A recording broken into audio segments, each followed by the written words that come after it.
Mehriban ve kadirli kardeşlerim, sahabaların durmuşu bizler için önemli bir yer tutuyor. Durmuşumuzda önemli bir yere iyi. Sebebi sahabalar şeyle ağır günlerden, şeyle ağır imtihanlardan geçti.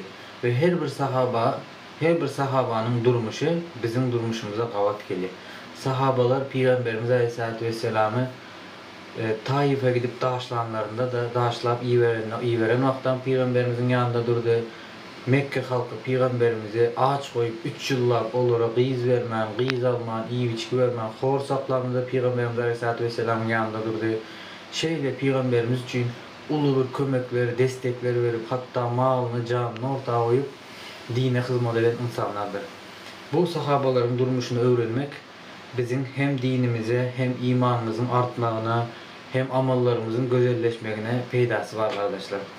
Şimdi bugün Habab ibn Ered'in durmuşunu elimden geldiği kadar kısaca anlatmak isteyen sebebi özüm yazdım bildiklerimden. Şunun için kâbir hatalarım bağ olsa nefsimdendir. Eğer doğru kavat gelsem Allah ve Resulünün ve sahabaların durmuşunun gövduğundandır. Habab ibn Ered Müslümanlardan hiç kimi bolmadık, gariban bir kul olan Müslümandı. Grup olan bir insandı. Yönü bu kulun kalbinde ulakan bir zat vardı. İman.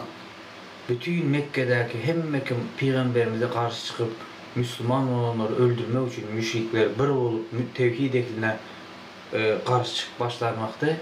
Habab ibn Ered bir özü kulun bolsa demircilik ediyor. Bir adamın elinde demirci kulu oli. Kulun bolsa bunun kalbinde iman nuru vardı. Ve bu Peygamberimiz Aleyhisselatü Vesselam'a iman etti. Kâvat durmuşlarında kıyın zatlar oldu. O bulun zatlara inşallah dersimizin devamında aydıp verelim. Habab ibn Ered nämedeýän?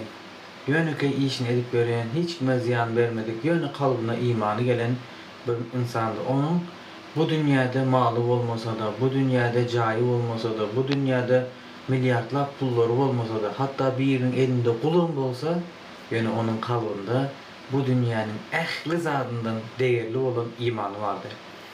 Habab ibn Ered imanını gizlemedi. İmanını açık aşikar etti. Şonda müşrikler Habab ibn Ered'e dinece Rabbim Allah diyeni için onu o yakıp kızdırıp dağışları var ya, dağışları kızdırıp dağışın üstüne arkan yatırıp koydu. Ve onu demir kamçılarla urdular. Ne için urdular arkadaşlar? Rabbim Allah diyen için. Men Allah'ın kulu diyen için. Yöne Habab ibn Ered bu zatlara hiç adam aldırış etmedi. Mert türde dilinden çıkan yekece kelime vardı. Oğlum neyme? Ey Rabbim, men seni söyleyen, Resulünü söyleyen, özün benim üstüme savur yağmurundan yağdır. Savur ver ya Rabbil alemin deyip dualar etti. Habab ibn Ered, ey Habab, Allah ve Resulüne beraberken başına bir gün Habab ibn Ered ile Ömer radıyallahu anh bir yerde otururken soruya, ey Habab diye, sen Resulullah'ın dinine giren vaktin başına düşen işkencelerden ayırıp veraydı. Şimdi sahabalar öz arasında görünüyor diyen oynadı. Sonunda Habab ibn Ered şeyle üstündeki entarisini kaldırıp arkasını görkeziyor.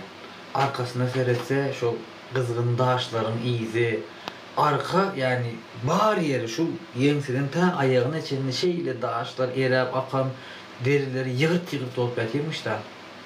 Ömer radıyallahu anh ağlaya, ey Habab kardeşim beytme, görkezmeyin bana. Allah senin ecrini, Allah senin mükafatını versin diye ağlaya. Şeyle kıyın önüne düşüyor Habab ibn Ered. Yani hiç bu adam dininden dönmeye. Mert duruyor. Ne isyan ediyor, şunca edilen azaplara görse bile Allah'a isyan etmiyor. Allah Allah, Rabbim Allah deyip duruyor. Ve ne oldu biliyor musunuz? Şu zatlara sabredenin meyvesini ne edip gördü kardeşlerim Habab ibn Ered. Habab ibn Ered şu zatlarının karşılığını Medine'ye hicret edenden sonra gördü. Medine'ye hicret etti. Müslümanlar güçlendi. Özlerinin devleti oldu.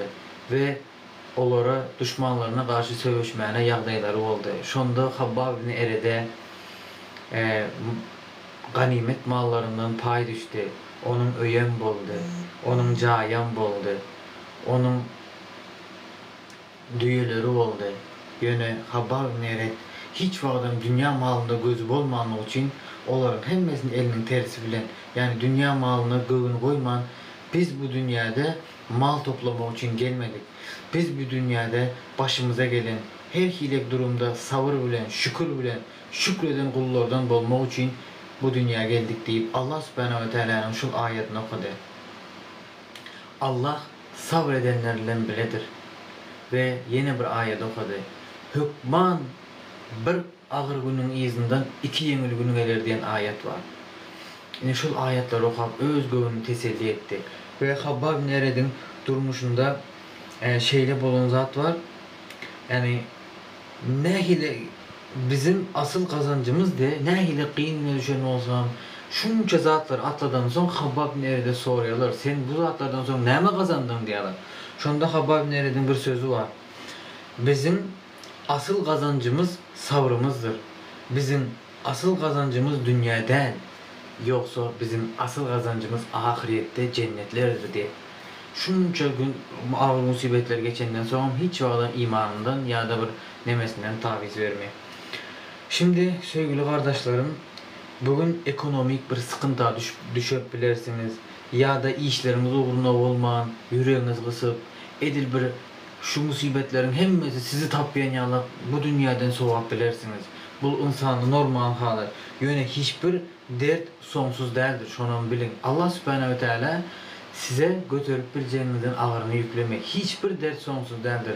Hatta bu dünyamız, bu yaşayışımız bile sonsuz değil. Bir gün gelip ölüp gidiyor. Şunun için başınıza bir iki sancık bir ağır gün düşen vakti kendi olgun geçmeyecek ya özünüzü tüketmeyin. Sabredin, şükredin. Allah bizimle biledir. İnşallah kardeşlerim, bu sahabanın durmuşunda birkaç ayet vermek istediğim zatlar şular.